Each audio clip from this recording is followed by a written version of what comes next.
Hello, everybody, and welcome back to another episode of We Watch Shudder. My name is Michelle, and who's here with me? Look, Michelle, who I am is not important. We need to get right to the... Look, if you're tuning into this episode, I'm just going to tell you straight up, there's a strong possibility that I might fucking weep before this episode is done. My name is JD. That's who I am. The only time I have cried on this podcast was describing the dog scene from I Am Legend. Yeah, that'll do it. Yeah, this one, I'll be fine. I'm a hardened person. Well, you don't... People. I better not say what I was about to say and no other reason than it would be a total spoiler for the movie. We'll wait. Anyway. Well, we got a spoiler-free section. We are less than a minute in. This is probably our quickest introduction because we don't need a therapy portion. This whole thing will be the therapy portion. Yeah. If we're talking about Life of Chuck, as I'm sure you saw on the title of the episode, I'm guessing this didn't just randomly start playing for you. You are so obsessed with that ever since I told you that people probably look at the title first. Yeah, well, I'm going to say it every time now, Michelle, because okay. I like patterns. This Life of Chuck, you know what? Not a horror movie. We should just get into it. It's spoiler-free part first. Sure. Well, what I was just going to mention, like a surprisingly not horror film, but written and directed by Mike Flanagan, based on a story by Stephen King. I like, this was not what I was expecting. In any way at all, and I knew it wasn't like crazy aggressive Stephen King, but I didn't know a lot about this going in, except it was Flanagan, so I had to see it. What did you know going in? Nothing plot-wise, but I knew it was a fantasy film, a dramatic film, not horror. I am a huge Mike Flanagan and Stephen King fan, both individually and then together, because apparently they have a very good partnership going on.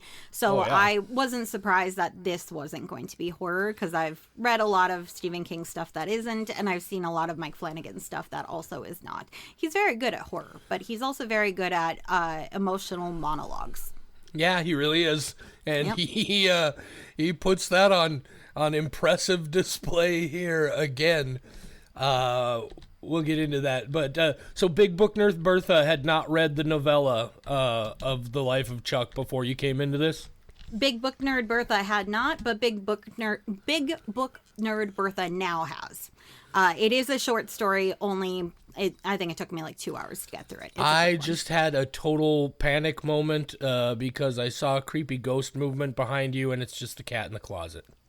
Oh, yeah. That's Pudge. Oh, my God. I was, what the fuck is going on, Michelle? I have been through too much stress today to deal with this. Oh, all right. Yeah, let's get into it. She's decided this is a good time to just run around the room. She's going to go get settled. She's old. She's just looking for another spot to snooze. Do you want to hit us with your spoiler-free thoughts on The Life of Chuck, Michelle? To read the IMDb description first? Oh, yeah, I suppose that's probably a good way to do this. Okay, sounds good. I told you I would start, and now I had like this whole thing in my mind of like the things that we were going to do in the structure. But since I've started the other project where we sometimes do other episodes, I feel like I've completely lost all structure, because last time we recorded a bonus episode of Don't Make Me Watch That, I started it with hello everybody and welcome back to another episode of We Watch Shudder, and it was not, and then everything was on tilt going forward. That's beautiful. Yeah. I love that for you. Thanks. It's stressful. Stressful. I bet it is. Okay, The Life of Chuck, IMDb description. A life-affirming, genre-bending story about 3 chapters in the life of an ordinary man named Charles Krantz. 2024, rated R, an hour, 51 minutes, director Mike Flanagan, writer Mike Flanagan, and Stephen King. JD, you have kind of given me your thoughts already because you could not contain them. I'm just going to go ahead and mark a 5 down for you before you even give me don't your do review. that. Don't do that. Okay. So Life of Chuck.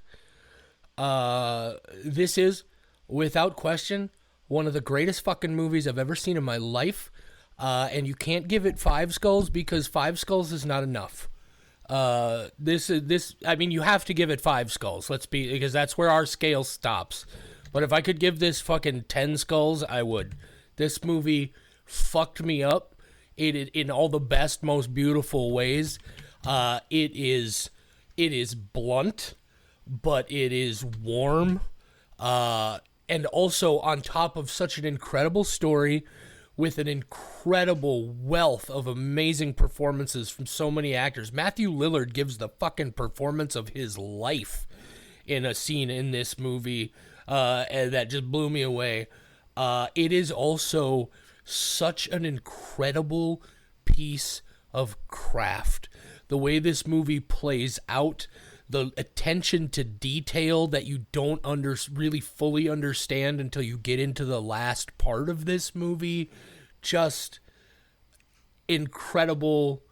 Everything, like much like my reaction to Everything Everywhere All at Once a couple of years ago, this movie is the reason we started making movies. It's fucking phenomenal, and I can't say enough good things about it. So yes, 5 skulls, but it would be way more if I could give it way more. I could start a 10 skull section of our website, but then we're going to be really upset because we don't have other movies on. Right, we don't have anything between 5 and 10. We just got jumped to 10. But yep. No, we'll go with, obviously we'll stay to the 5, but god damn it, what a fucking movie. Michelle, what are your spoiler-free thoughts? I watched it last night. I rewatched it today. I am struggling with whether I love it or if I like it.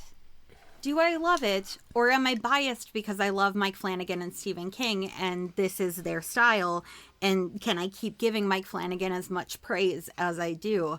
And I think despite how much I hate it, I have to give it a 5. I hate that I have to give it a 5. You have Why? no idea. Because it's just like so predictable at this point that a Mike Flanagan and Stephen King thing gets a 5 from me. But this is brilliant. It is definitely one of my favorite things that Mike Flanagan has done. Stephen King, I have been reading since I was too young to read, and his serious stuff has never really been my favorite. Like Stand By Me is an exception, but this felt like Stand By Me, where this is a purely classic story. After watching it, I did go read the short story, which is a fairly quick short story that he wrote after COVID. There is a part of me that in the spoiler section, the strongest part of this movie is something I've seen done elsewhere. And so that was also a thing that was weighing against me. Like, I love this thing, but I've seen this thing that's also very unique done before. And so I struggled, but I will give it a 5, despite how much I really wish I just hated it. I don't want to be predictable anymore. But well, look, it's a 5. It's brilliant. But it's not your fault, Michelle. You're not being predictable. Mike Flanagan just keeps fucking killing it with. He's the one who's predictable. Yeah, he's predictably fucking amazing, is what he is at this point. I have never seen anything he's done that I didn't like. To some degree, there's still a couple of things he's done that I haven't watched. I haven't watched all through that Midnight Club, the sort of younger people thing that he did. So I haven't seen all of that yet, and it's because when I watched the first couple of episodes, I think because it's about some younger kids, I didn't entirely connect with it. I have to go see it at some point, but I've seen every one of his films. It's just banger after banger after banger, and I cannot wait to see what he does next. I've never seen or read a page of The Dark Tower, but he's apparently working on that for like Hulu or Amazon. Is that correct? I don't know what's being released on, but it is the thing that is stressing me out the most about upcoming releases, because The Dark Tower, it changed my life and my view of the world, and there are certain core beliefs that I adopted based on The Dark Tower. And again, I hate that. I hate that I love Stephen King so much, but that one really just like, oh man. Oh, yeah, I've heard a lot.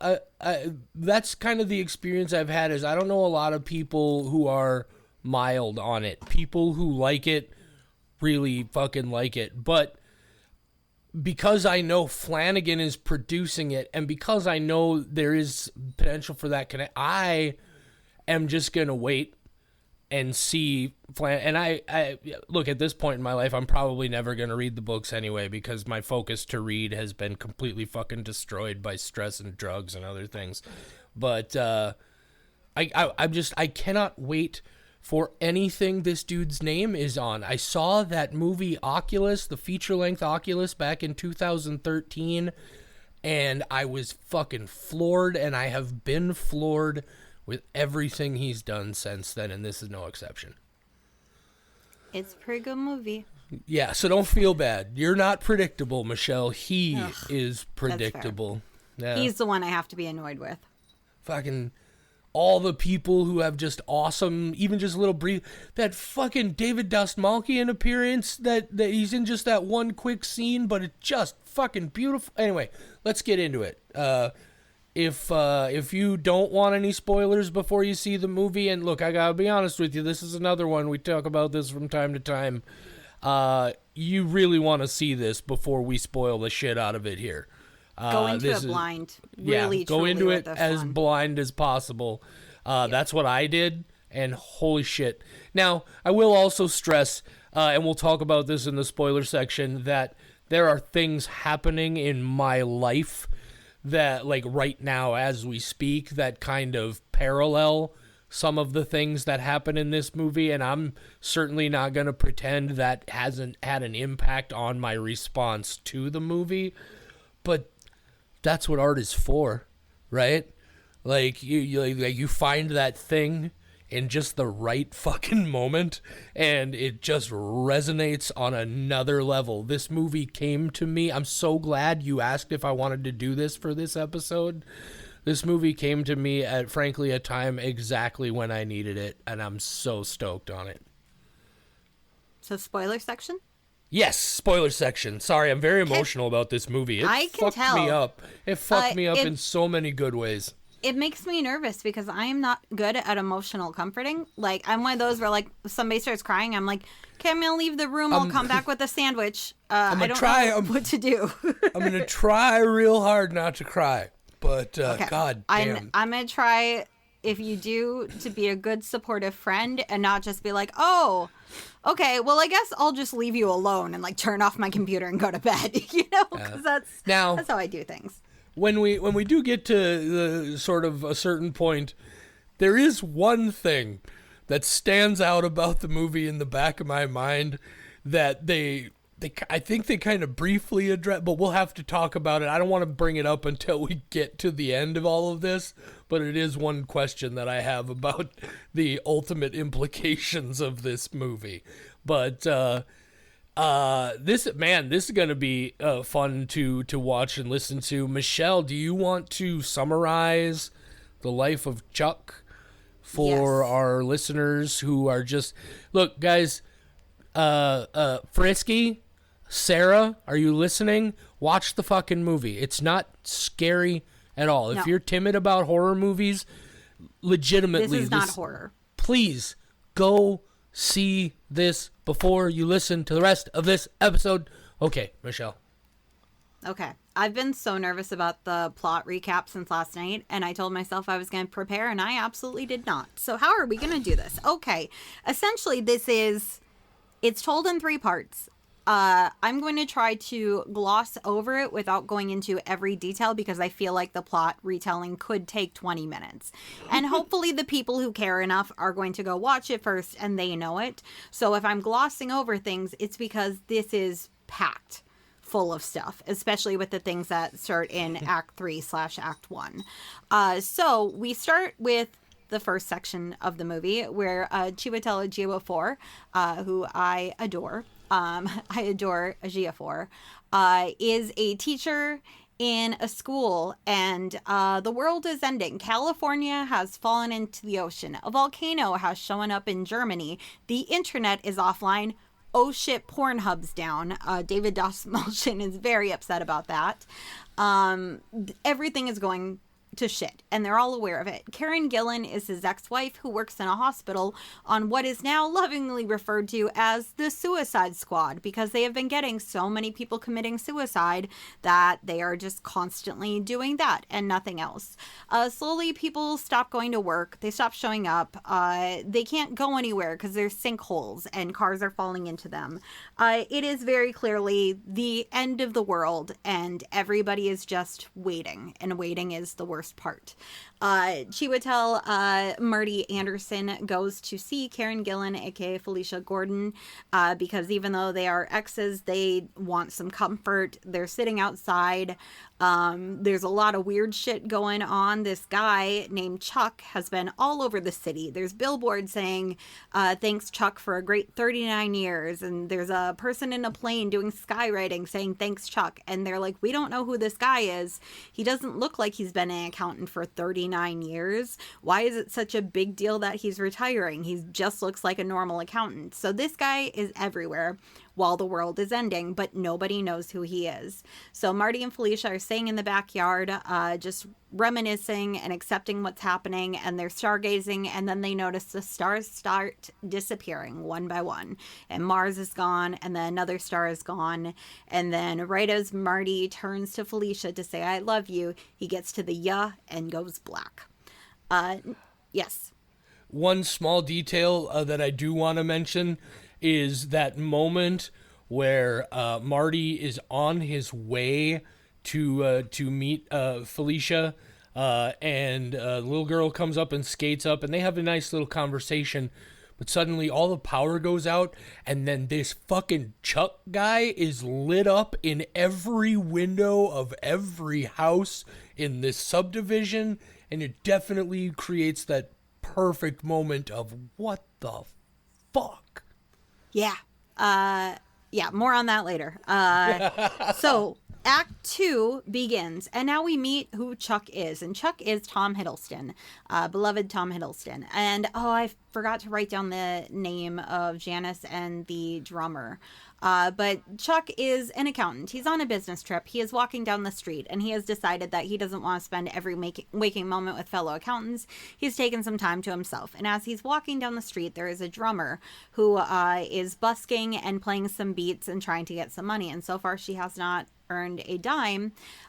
She starts playing a beat that she thinks that this Chuck character walking by, this big businessman, would like. And as he gets closer and closer to her, she expects him to keep walking by, but instead he just stops and sets his briefcase down. And she's thinking, what is going on? And he starts moving just a little bit, and then he starts moving a little bit more, and he turns into full-on dancing. All these people start crowding around to watch the drummer and the dancer doing their thing. There's this girl, Janice, off to the side, who just got broken up with by her boyfriend, and she's dancing a little bit, and kind of like, you can tell she's got some moves. So Chuck goes up to her and asks her to dance, and now they are just phenomenal dance partners. Everything is going perfectly. People are just loving it. And at the end of this big scene, they're all just kind of hanging out, talking about things. And there's a narrator played by, oh my God, why can't I just blanked his name. Nick Offerman. Thank you. I kept trying to say Ron Swanson because they are well, the same yeah, person. yeah, it's yeah. So Nick Offerman is doing this voiceover, and we're learning from the narrator that Chuck has 9 months to live, but he doesn't know that yet. And so he's like getting headaches and things, and we know that this is the end of his life. And I can't remember at what point this gets brought up because, like I said, I've watched this twice. I read the book, the little short story, and we know from at some point that this is one of the best moments of Chuck's life, that this is the happiest that he will ever be, and that when he reminisces on good times, this is that moment for him.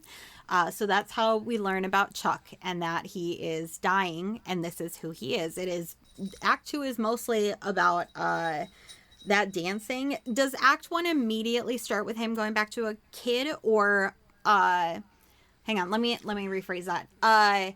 Is the dancing section all Act 2, and then Act 1 tells the remainder? Correct. Yeah. Thank you. Yeah. Okay. The first section is the weird town where all the Chuck billboards and things start happening. The second section is just the dance and the follow-up Okay. conversation. Okay, perfect. Because I could not remember at what point we get that title card of Act 1, and if there was like reminiscing in Act 2, and then we go back to tell more of a story. Act 1 just feels very lengthy compared to the others, so I wasn't positive. Yeah, because it is. The first one yes. is about a half an hour, and then Act 2 is, I think, only about 15, 20 minutes, and then Yeah, Act and I think 1 that's is what an hour. throws me off, because Yeah. Act 2 is so short, but such a important it- piece. Threw me off too. I was like, "Wait, are they going to get past Act 1 and then go into a prologue? What's going to happen here?" Yeah. So, Act 1, we learn about Chuck as a child, and this is where a lot of things start connecting. He was an orphaned boy. His mom and dad and his mother, infant sister, all died in a car accident. So he went to live with his grandparents, played by Mark Hamill and Mia Sara. So he goes to live with them, and Wait. I'm sorry. Yeah. You just said Mia Sara like you have no idea who that is. oh, she's Ferris Bueller's Day Off. She's Sloane Peterson. Yes. Who? That's Sloane Ferris Peterson. Bueller's Day Off. Okay. Yeah, like the girl everybody in the 80s was in love with. I had no idea this was her. Okay. Yeah. I like Anyway, Ferris Bueller. I'm Yeah. sorry for interrupting. Yeah, no, it's all good. I needed to be educated on that one because Ferris Bueller is a great movie. Okay, so he goes to live with his grandparents. And there's a lot of like coming of age stuff that winds up becoming the majority of this story. A big part of it being his love of dance and how his grandmother would dance and taught him how to dance. And eventually he goes to school and joins this after school dance thing, and there's a whole dance is a core part of who he is. There's a lot of stuff that is said and a lot of background music that we had heard in the first part of this movie that we now get the context for. And these are not just random things being said. So more on that. Here's the big Stephen King portion of it. And that is Mark Hamill's character, Albie, the grandpa Zane, Zadie? Zadie. Zadie, thank you. I was like, Zadie is not right. Zadie. Bubby and Zadie, yeah. Yes. Maybe we'll cut that part. Yeah, maybe we'll cut this whole thing. And they will only hear this part now, the aftermath, because, oh man, that got problematic. I am so sorry, listener. Thank God you didn't have to hear it. Okay, so Chuck goes to live with his grandparents. And Albie, his grandpa, is an alcoholic. And we start learning a little bit why he is troubled. And that's because he claims that he knew people who were going to die before they actually died. There is a room in the house that I forgot, a cupola? Cupola. I'd never heard of that word before this. So a cupola, which is an old-timey room of some sort. So it's specifically that room that like goes up to a point. It was a place where you could go to like look out on, a high viewing point. Yeah. But it's specifically a place that goes up to a point like that, like a spire almost. Well, I had no idea what that word meant. But either way, the cupola in this home is locked, and Mark Hamill is like, you can't go in there. You won't like what you see. You might see a little bit too much. This whole stuff. So Chuck's whole life does keep coming back around to this underlying curiosity about what's in this room and how it affected his grandpa. When his grandma died, his grandpa didn't seem shocked because he probably already predicted it. When his grandpa died, he had already gone in to take care of all of his funeral arrangements and all the payments, and he just was very matter of fact, like, make sure it's all taken care of. And so he just is aware of a lot of things. At some point, Chuck gets the key and goes into the room, and Albie finds out and goes to stop him and sees something very upsetting to him before he leaves the room. He was hoping he would never have to see what's in there again. So this is the big point of this movie and the Stephen Kingness of it all is that there is this room that will show you something that is very upsetting, and it's implied that you will see people you know and what their final moments will be. Then we get back to dancing. Chuck's big into dancing. That's a big part of it. Oh, also, Mike Flanagan's wife is in this, of course, giving a fantastic monologue. But also, there's a whole Carl Sagan bit about how, oh, God, I don't, ugh. Okay, so Carl Sagan has a whole thing about the universe and how, in the grand scheme of things, people have lasted for only a couple seconds if the universe was a year long. How we are a tiny, tiny blip. And that is accurate. And in the beginning, Chiwetel Ejiofor's character is explaining this to Felicia, his ex-wife. And then we hear how Chuck learned about that in his life. We also hear his teacher giving him, or trying to read, what is Walt the Whitman. name? Walt Whitman, but what's the name of the poem? Oh, gosh, I don't remember. Okay. But a Walt Whitman poem about how I contain multitudes. And she's explaining to him that that is true of everybody, that the things inside your head, and she's gently grabbing his head at this point. She's trying to say all the things that are contained in here, there are multitudes. All the people that you have ever encountered, all the people you will encounter, your entire world exists within your head. It's called Song of Myself. Thank you. I knew they said it and I could not remember. So yeah, there's just a lot of stuff that is very deep about who we are as humans, and more importantly, who Chuck is and what he has become. So near the end of the film, oh God, no, the dance. They go to a dance and he hurts his hand. You know what? We're just going to say that. And he had a big recognizable scar on his hand. And he is, we're learning that after his grandpa died, he went into the room, and instead of seeing anybody else he knew in their final moments, he saw a man who looked like himself laying in a hospital bed, and he heard the beeping of the monitor, and he saw the scar on his hand that matched his own scar. And then in that room, he made a decision that he was going to forget that had ever happened. He would never think about it.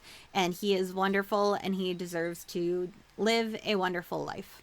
And then it's just kind of done.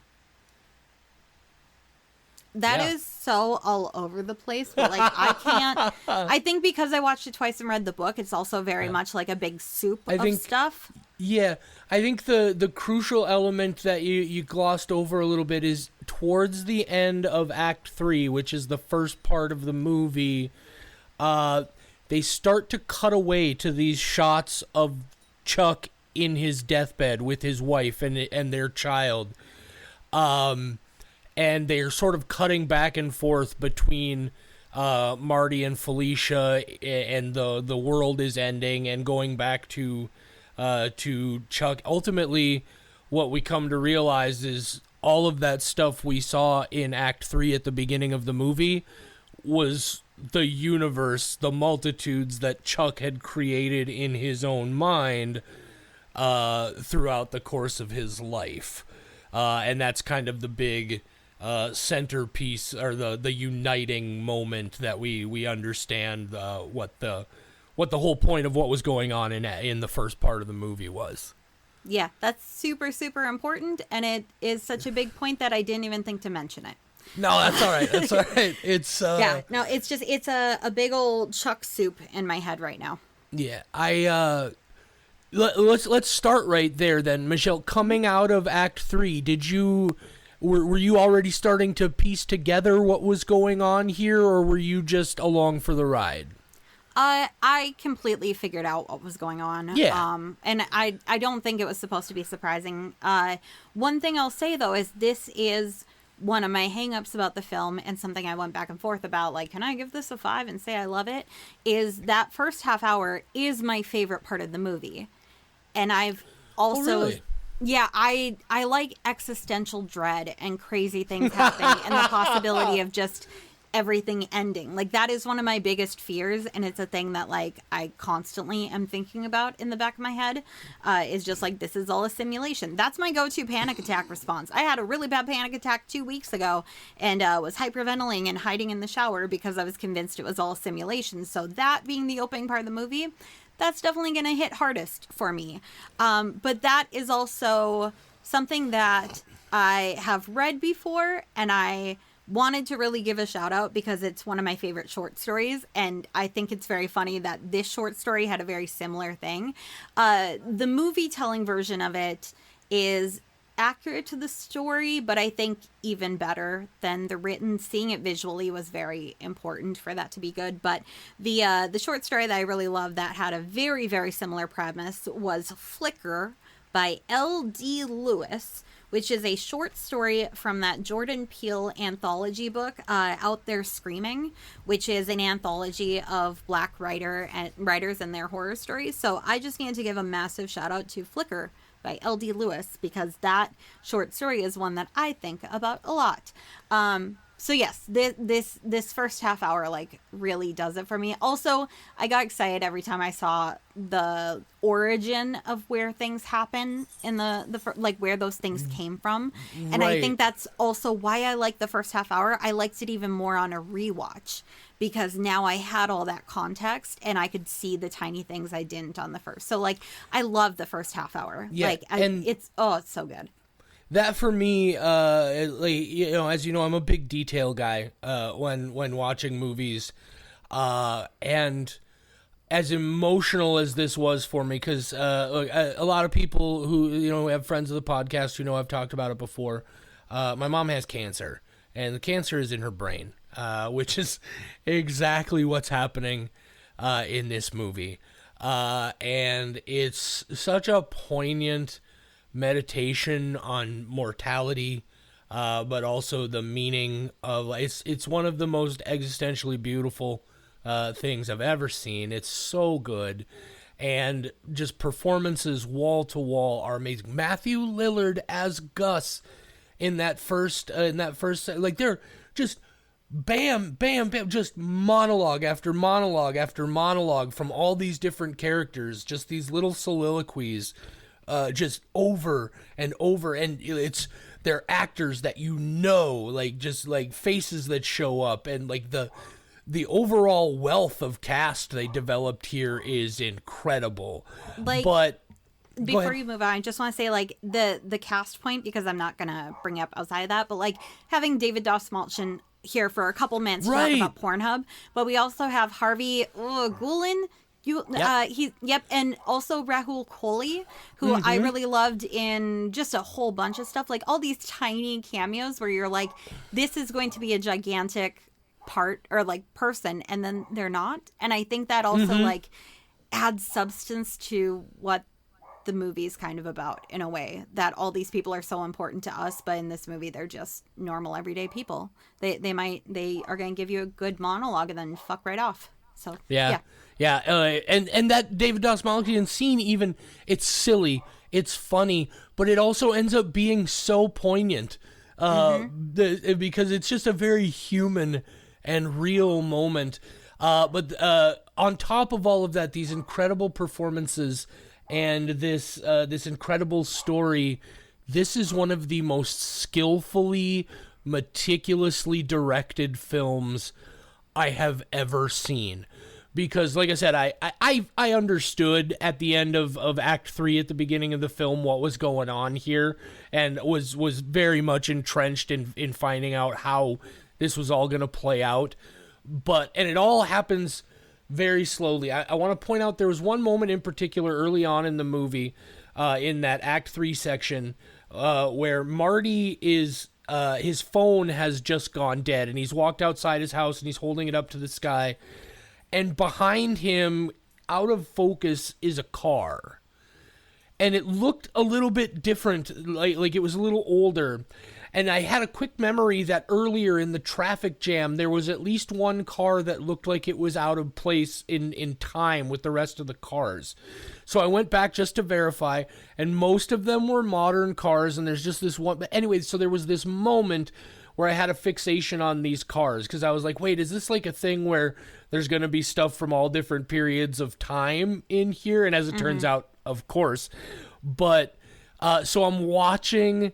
because some of it's in the second act, obviously, and then you get into that third act, and especially after Kate Siegel gives her little soliloquy about what's going on in his head, you start to see all the details, right? You start to see the people who are transposed into that first section. And I'm just really everyone is hitting. Everyone. I'm just like, Jesus, they planned out everything to the point where suddenly, I don't even remember what the context was, but Chuck is getting into his car, and it's that car that was out of focus behind Marty in that scene that triggered me to go back and look. And I had one of those moments again, which I just screamed at my TV. It's the same fucking car. Just that level. It is I bet I could go back and watch this 3 or 4 times like I did with Late Night with the Devil and still not see everything. It's so incredibly planned and directed. It's just fucking overwhelming. You've only watched it the one time, right? Just once so far, okay. But you're gonna have a really good time the second time. Yeah, it's not gonna be the only one, that's for sure. And I definitely caught a lot of it, but I'm also certain there's so much that I would have had to miss just because I didn't know entirely what was going on. But I think something really interesting, because I know who each of us are. Wow, surprising. We're not strangers. You had said, I think you said on the podcast too, but I know you messaged me that this is very much like Everything Everywhere All at Once for you. And very interesting to me is that both of those are very heavily detailed movies where each time you rewatch it, you're going to see new things and new hints of this piece came from this, and this is repeating itself, and here's a theme. And for you, this movie hit so much because of your mom and what's going on there, which is exactly what Everything Everywhere All at Once did for me, and why that one left me an emotional wreck. So I just think it's fascinating that you and I are both like, I want a heavily detailed movie that's going to fuck me up about something very specific in my own life, and knowing that that's a shared experience. I have seen so many things at this point in my life that it's, look, not just is what it is. It's rare.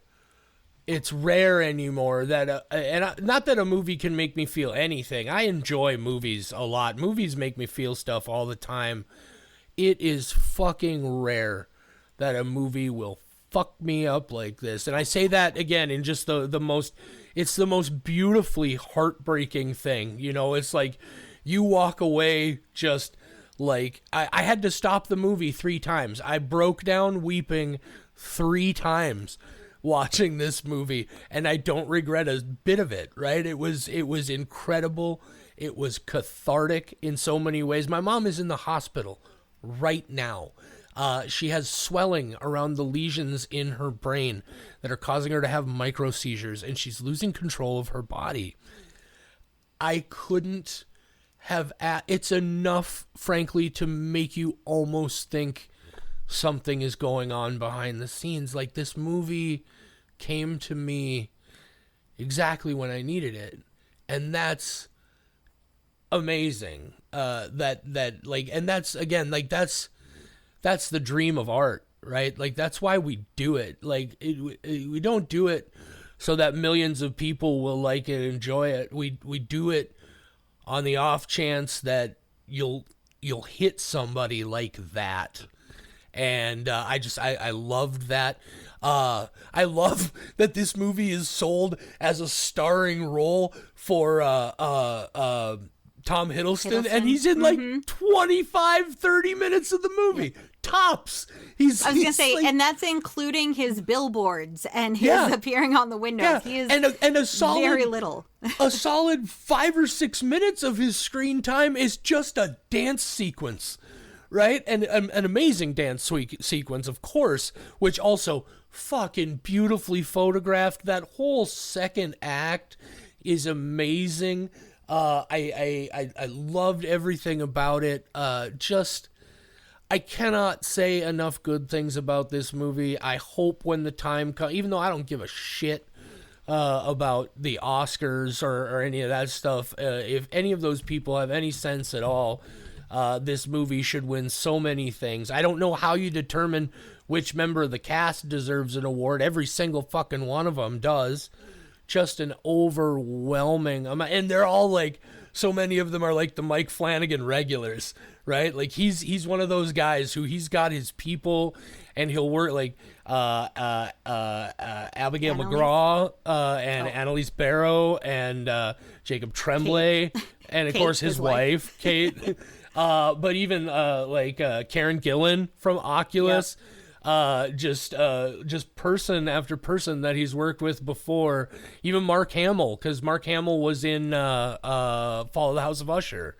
It's and just again banger performance. And how can you not with the words that Flanagan puts on the paper? Like he gives these people fucking gold and diamonds to work with, and they can't do anything. It's the kind of writing that makes you a better actor just by how incredible the writing is, and it shows in every single one of those performances. Just absolutely amazing. Since I had time to process this for a little bit, like I said, I've been looking up stuff about other people who received the movie and little things behind the curtain that I did not know. One of the things that I really found interesting was that second act, which becomes such a core part of it, but yet such a short and quick thing, but yet it's like crucial. That's why I could not remember. I'm like, that's only like 15 minutes, right?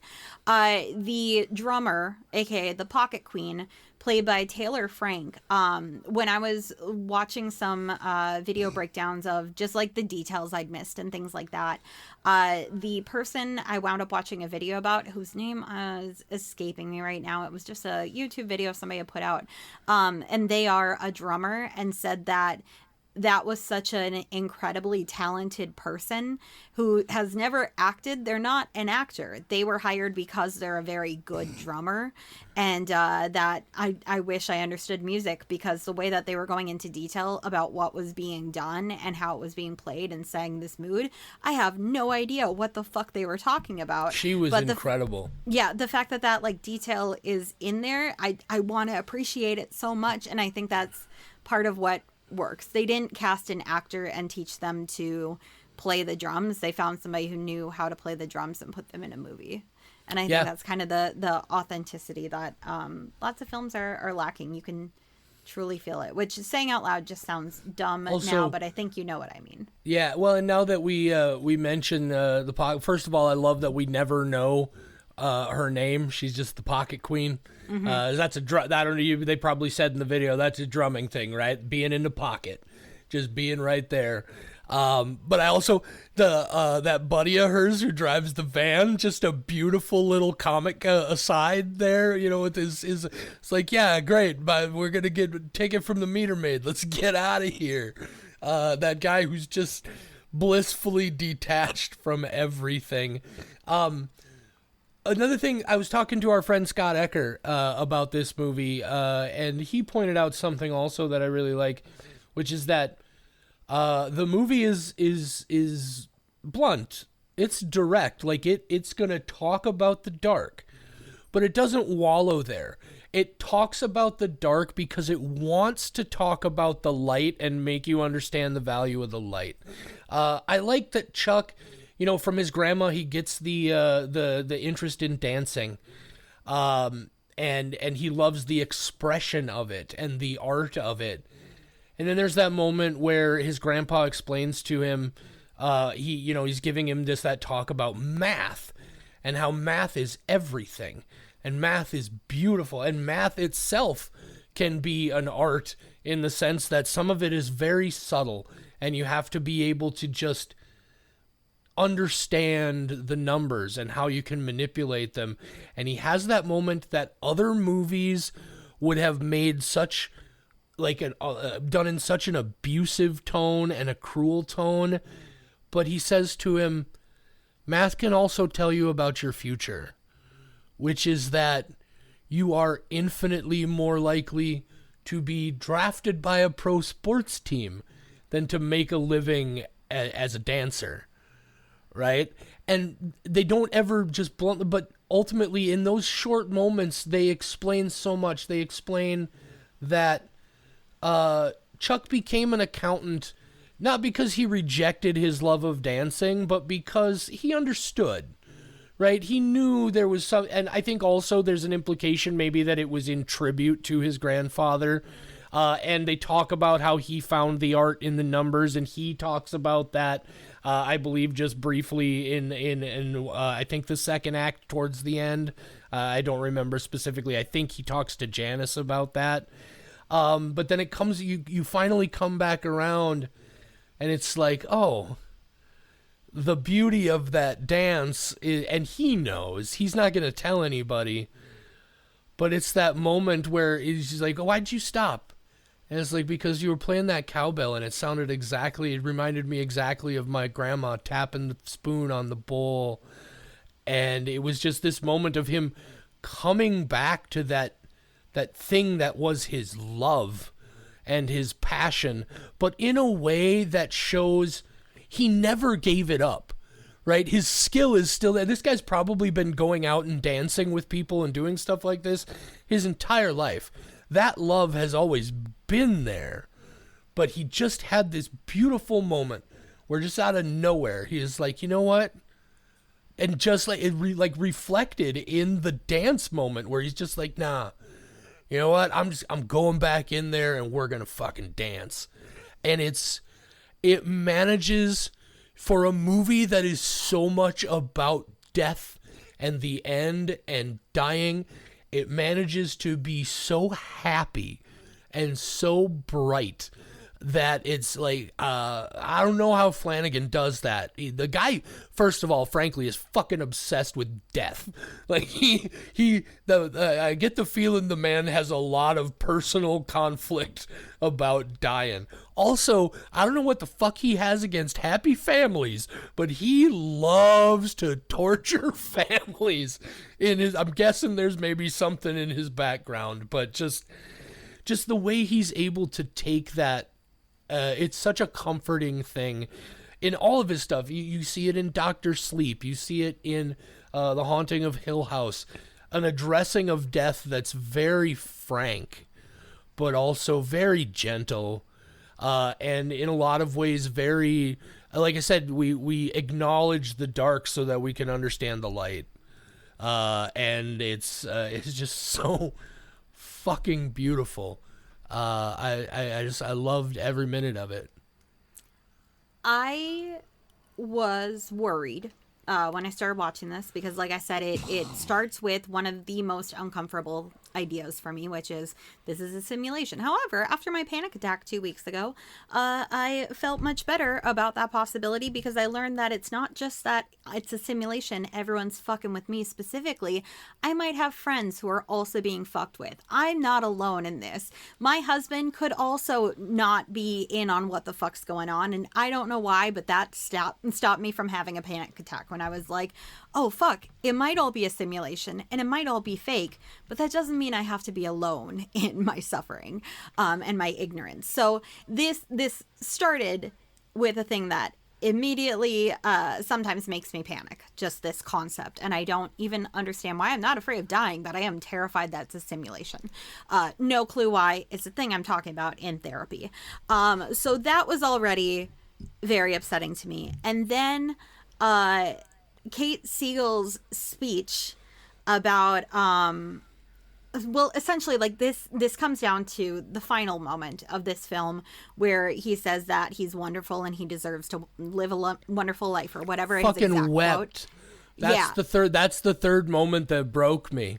Yeah. Fuck. So that, and again, that is a thing that I'm also working through in therapy, of accepting, like, no, you are a good person and you deserve good things. And that's like the core piece of therapy. So there were a lot of things that I think if this was not told in the way that it was, I could have been an absolute fucking mess at the end of it. It hit like all of these very painful points of things. Yeah. But like you said, it's so joyful. And what stuck with me, aside from those moments, is the dance, and how sometimes just you can have one of the best moments of your entire life happen within like a 5 to 10 minute span of what was an otherwise normal day. Sometimes those little moments turn into big moments that you think about forever.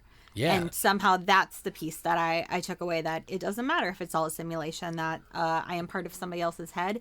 What matters is that I'm enjoying my life while I'm here. Right. And so like, fuck, there was a point I was just about to make and it slipped right out of my brain. Yeah. Oh no, put it back in. The multitudes, they're escaping. No, I agree with that entirely. I remember what I was gonna say. I mentioned that this movie made me weep 3 times. And I say weep with like I was fucking bawling. I was a goddamn mess. The first 2, because it hurt. And the last one because it's so fucking beautiful. Like it's the kind of thing, like it just, like you realize, I can't even really put in, which is a weird thing for me to say, but I can't even really put into words how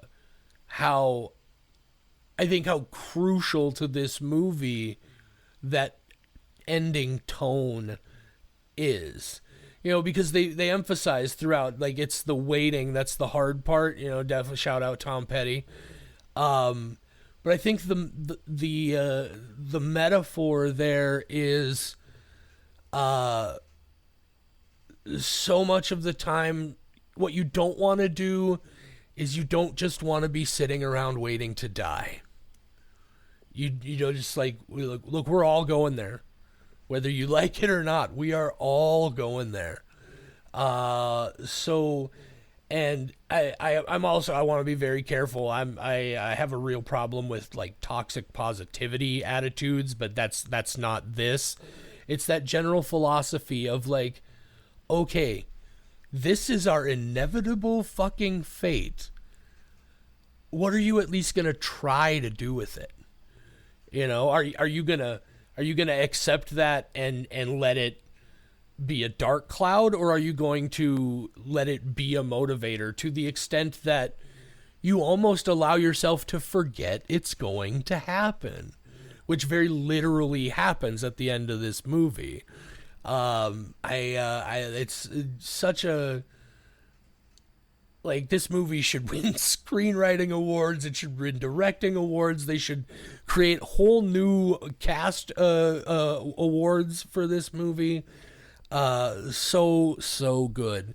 Do you have anything else on the serious side of things that you want to say about this movie? Because I do have something. It's a little bit goofier, but I gotta bring it up. No. I think we covered it. This is just a big old chuck soup in my head right now. Yeah.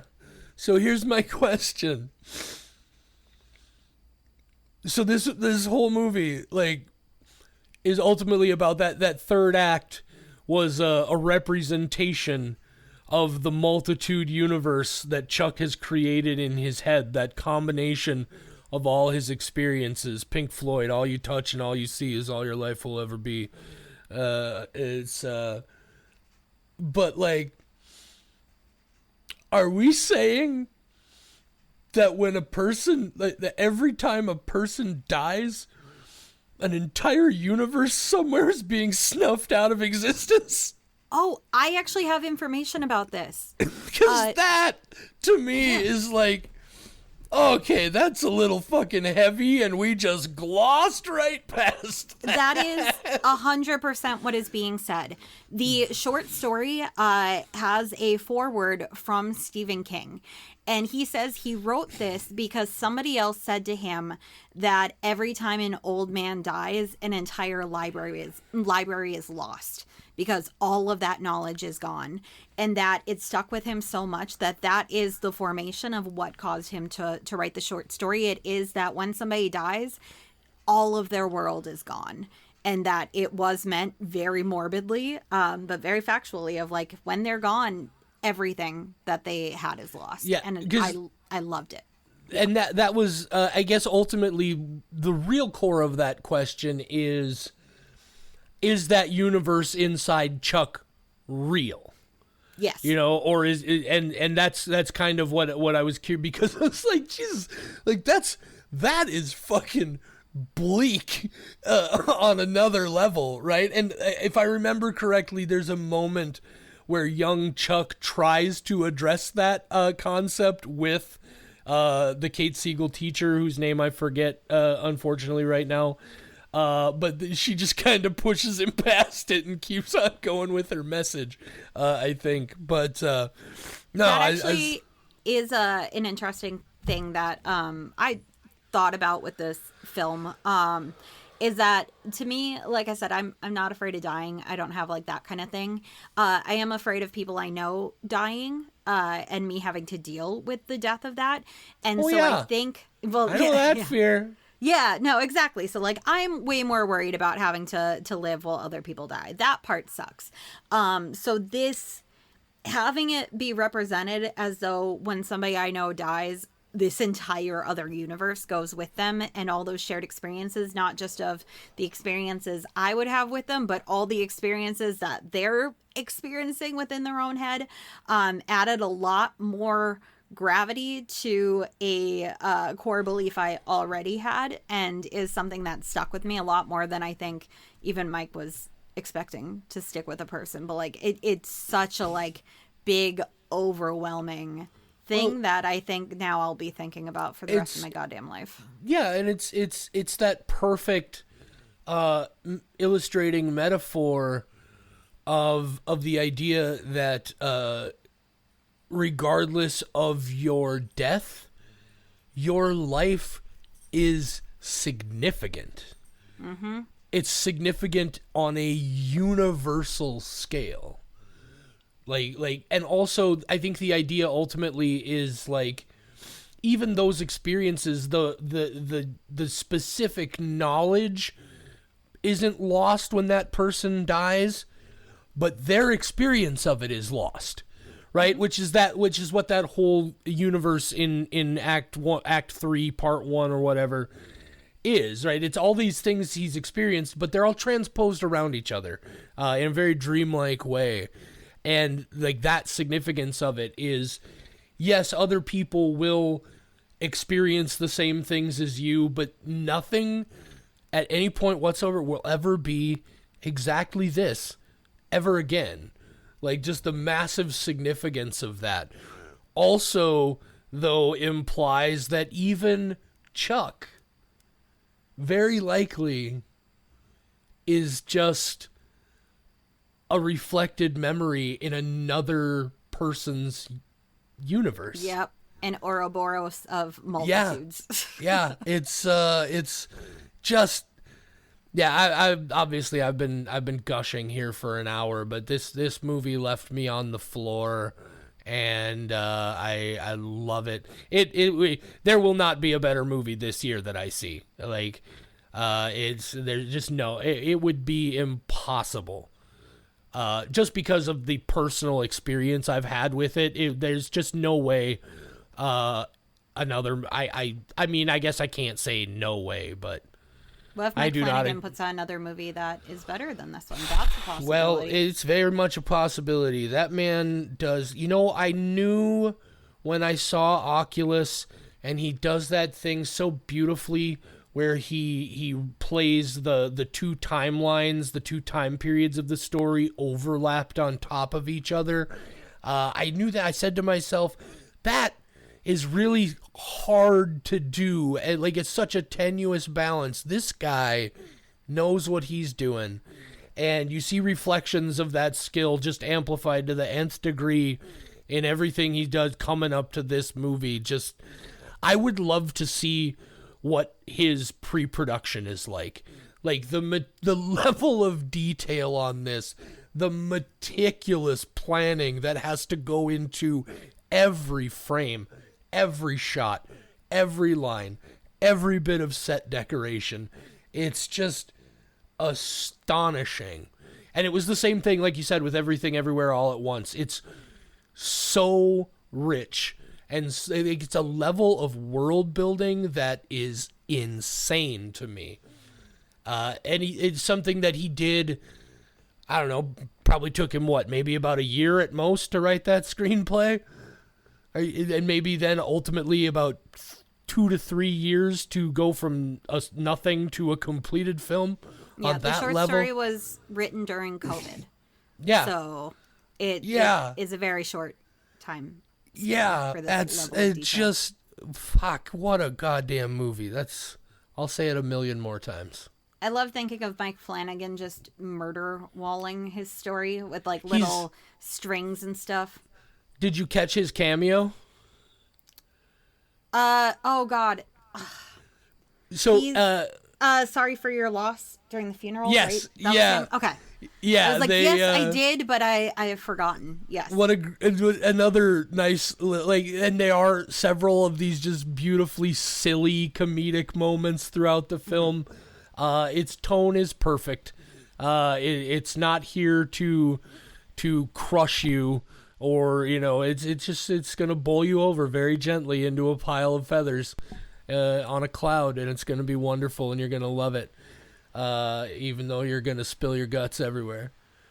I like that Mike Flanagan is such a big fan of Stephen King that he's now doing what Stephen King does and just putting himself in tiny roles in his own films. Yeah, that was great. It's like they had the standard... oh, shit, that's another thing that I got to mention. I love just the audacity in 2025 of having such a prominent narrator role in a film. So much of this film is just scenes with narration, and Nick Offerman, of course, is predictably fucking incredible as the narrator. Just just first of all, just a sonorous voice. Like, the guy is insanely talented, and this incredible voice, and he's just manly as fuck, and then also just this real, like, fucking Aragorn type, humble, fucking emotionally connected dude. Nick Offerman's a goddamn hero.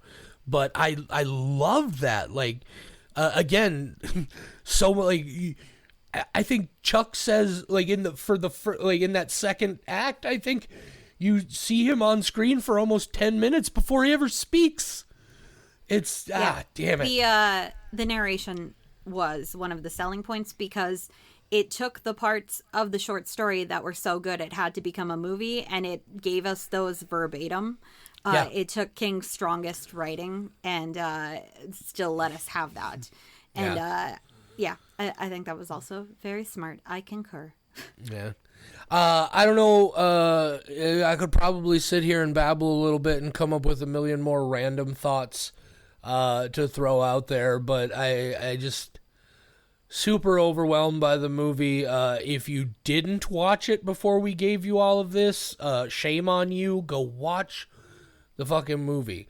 I will be watching it again as soon as in fact, if they'll let me on my my Amazon rental, I may just go watch it again tonight. You do get to rewatch it for 48 hours. 48 hours is what I figured that's what it was, but I rent movies so much. Can't say enough good things about it, and I can't thank you enough for suggesting that we do it for this episode. I do apologize that it took a little bit longer to get it out to you, but goddamn. Yeah, how dare you be dealing with your mother, who is also the core of why you love this movie so much. Yeah, I can say that I've watched the movie twice. I read the short story, and now before I go to bed, I will be rereading Flicker by L.D. Lewis. Which one came first? Like, which story was published first, Flicker or Life of Chuck? Life of Chuck was in a collection called If It Bleeds? Oh, see, that's tricky because this is an anthology book that was published in 2023. I have no idea when the short story was written. Okay, fair enough. Yeah. But it is not, I in no way think that Stephen King read that idea and did it as his own. I think it's a parallel thinking kind of thing. Yeah, I mean, that's a pretty common... that idea of like a simulation universe or a universe inside a thing. Yes. Yeah, that's It's also something I've even seen very similar with stars being put out and realizing that shit's going wrong was Three Body Problem, which is like one of the smartest books that I did not understand, but has made a great Netflix series that I do understand. Part of it is it's a Chinese book that was translated to English, and I think a lot of stuff gets lost on me. But they also did that same thing of flickering out the stars to show you that shit's going wrong. And I don't know, it's just a thing that it's a small thing I've seen several places and have loved so much. Yeah. I think we'll leave The Life of Chuck there. I predict this is a movie that I will watch many more times before my universe blinks out. That was suddenly kind of bleak, but but realistic. You and all your multitudes. I have also been trying to think of like what the people in my head are doing based on the experiences that I'm having. Like, what kind of fucking crazy universe am I creating for the people in my head? Because it's just taking remnants of things that... So in my universe, these people are getting constantly fucking attacked by birds. Just a large variety of birds constantly attacking the people in my head, and they're like, God, we can't wait for her to die so that this ends. Like, that's my theory, is that the people in my head are like, please end it, because I don't understand why there are cranes just flying around the town, gigantic cranes picking up people. Like, I imagine the people living in my head are just constantly bombarded by birds. Okay, that's fair. Yeah. I just immediately said, hey, what the fuck? Yeah, sure, no pressure there. Now I got a whole goddamn universe inside my own head I gotta be responsible for. Fucking, no, I gotta you don't have to be responsible. They're just taking... It's generative AI, JD. No, what I'm saying is that fucking I gotta take care of myself now, because I got a moral responsibility to all these people inside my fucking head, because the sooner I die, the sooner they're all gonna die, right? Oh, see, you're trying to take care of yours, and I'm trying to put mine in a bird-pocalypse situation. No, I'm not trying to take care of shit. I don't want to take care of them, but now all of a sudden I got them in there. It's like somebody strapped this pack to my back, and I didn't fucking ask for it, but there it is. Oh, and in my case, I'm like life. Oh, well, that sucks for you guys. Life, in my case, I'm like, I feel no extra pressure for taking care of these people. They're going down with me. Fuck them. And in those positions, do we see the duality of man? Yes. Yes, we do. Next week, I kind of freaked out when I saw this on the announced schedule, but it's a totally different movie. We will be watching a Shudder original called The Twin. You remember the last The Twin we saw on Shudder, Michelle? Oh, I do. I still sometimes get messages because it's one of the very early episodes, and they're like, JD really didn't like The Twin, did he? I still get those if people start like listening to the show. That was back in the days when I was still not really trying to avoid being mean about movies. But I will just say I really did not like that film. It did not work for me in any way. And so when I saw that title on another one, I was like, wait, what the fuck is going on here? Thankfully, it's a completely different film, but it's called The Twin. We're going to be watching it. Yes, we will. And I hope that it is a direct shot-for-shot remake of the movie that JD hated. Oh, God, please, no. After The Life of Chuck, you got to balance it out. Put out something that you really, really do not like. Maybe we'll see. Find us on Facebook and Instagram.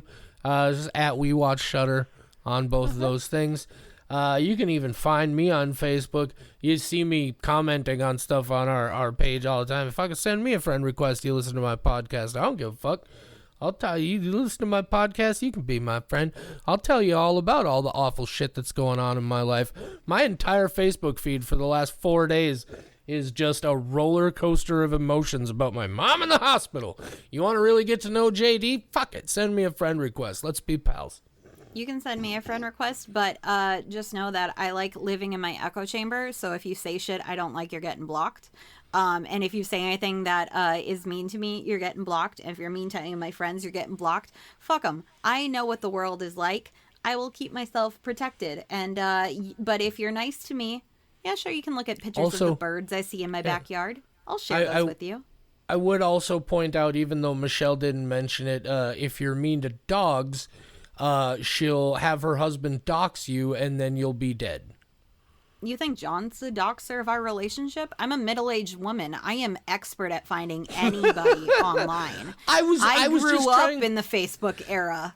I guess I just figured it would be more likely that John would do the doxing and you would do the murdering. No, I want to do both. It's more fulfilling that way. Oh, okay, fair enough. Yeah, I this is like a project. I don't want help with my project. If I'm taking this person down, it would not be the first time. What a true sign of love that you're not going to bring John into what could be a very difficult situation if they find you out and you gotta like serve trials and shit. This is actually a conversation I've had with him where I told him if I'm ever kidnapped, he doesn't need to do shit. He doesn't have to put himself in that predicament. I am getting myself out of that and coming home and I'll be fine. So awesome. I was like, you don't, and he was like, okay, well, I guess I'll hang up flyers at least. I was like, yeah, you can do that. But like, you don't need to flyers take in for it. Your jailbreak? No, not my jailbreak. Like if I'm kidnapped, he'll put up like missing flyers, you know? But I'm like, you don't have to get involved. I don't want him possibly getting hurt. Like, I got it. He can just sit tight and just wait for me to come home. I'll be fine. Also, frankly, I think it's far more likely that you would be a kidnapper than a kidnapped.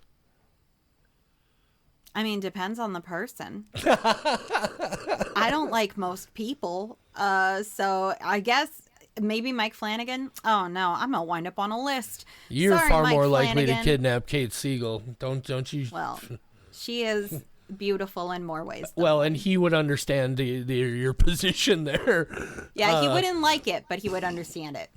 I don't know. You don't know what he's into. He might be down with that. Well, consensual kidnapping. That is a thing I had not considered. Look, man, people got some wacky fantasies, you know? Oh, yeah, it's not the weirdest one I've heard today. People let Russ McKamey kidnap them and torture them for days, you know? Wow, yeah. Why did I come up on that so quick? Hey, let's change gears here. I got one last thing I want to say before we get out of here, and it has nothing to do with this movie. Getting real excited about the Pupper Dog Haunted House movie, Good Boy, coming up. But the more I think about Good Boy, the Haunted House Pupper movie of 2025, I keep thinking about a movie from 2022 that's also called Good Boy. It's also about a dog, kinda. And you guys should go watch that movie. You should go watch 2022 Good Boy before you watch 2025 Good Boy. And that's all I'm going to tell you about it. I hope that the people who made the 2022 Good Boy are loving that people are accidentally finding their movie and that they are just tickled pink. Because they are very different films. I've told a lot of people about it, and they've I've gotten pictures from people of have you seen this movie? And it's the 2022 Good Boy, and it's that movie poster, and they're like, this is coming out in October. It's about a dog, and I'm like, oh my god, you guys, well, it is. People, it is about a dog. Yeah, kinda. Yeah, it's what was it, Imaginary and Imaginary Friends, how parents were getting those two mixed up and sending their kids to a horror film. I love that. They're very different vibes. I haven't even seen the October Good Boy, and I can tell you it's a different vibe from Me, You, and Frank. Pretty sure, by the way, you can see Me, You, and Frank, aka Good Boy 2022 on Tubi. For free. I know it's available a couple other places, but yeah, go watch that movie. Go watch it and think of it as a prequel. Yeah, think of it as a prequel. maybe Frank's the dog in the Haunted House movie. I don't know. You never know. I haven't seen it yet. In October, I bet that's going to be the big reveal. I'm going to be like, oh. I kind of want to go watch 2022 Good Boy again now. Oh man. Yeah. What a movie. Yeah. All right. I don't have anything else to say to you. Me neither. Okay, bye. Yeah, well, say goodnight, Michelle. Good night, Michelle.